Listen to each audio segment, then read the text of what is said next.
So testosterone is a interesting hormone. It's very important in both males or females, but I'm going to answer this question. When should you check your testosterone in regards to the males out there?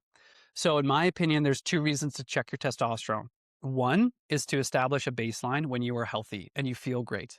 So if you have a number on a page that is a testosterone number individualized to you at a time in your life when you felt good, maybe you're 30 years old, maybe you're 32 years old and you felt great, that is a great number to know because your normal might be different than my normal, might be different than your brother's normal or your friend's normal. And what's really important when treating testosterone or thinking about testosterone is we want to know what is normal and healthy for you, the individual, not compared to a broad reference range, because there is a huge reference range that we would consider normal in the medical field.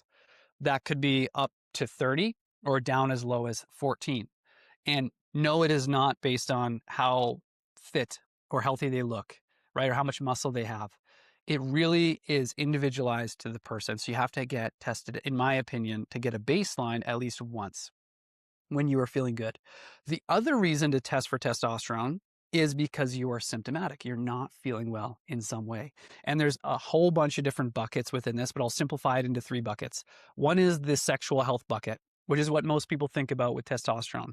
So this is your drive for sex or your libido, your drive for new experience, your ability to have morning erections, maintain erections, attain erections, and have normal climaxing. So from the sexual health perspective, it's a little bit more cut and dry. People either know they have a problem there or they know they don't have a problem there, and it's black and white. So that'd be one reason to test.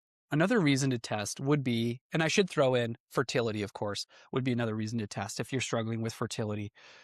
The non-sexual health buckets are physical and mental. So the physical components are regards to your ability to push yourself during workouts, your ability to recover from your workouts, your ability to gain muscle. If your intention is to gain muscle and you have the right program, you're going through the motions and doing it well, but you're not gaining the muscle that you think you should, that might be a reason. Same thing if you're trying to lose fat. If you're not seeing the fat loss that you're expecting, and you think you're doing all the right things, that might be a reason to test. And then the other bucket is the cognitive or the mental health bucket. And you'd be surprised how often this is the bucket that actually leads to a guy coming into the office. So it's where you really feel like you've lost your drive.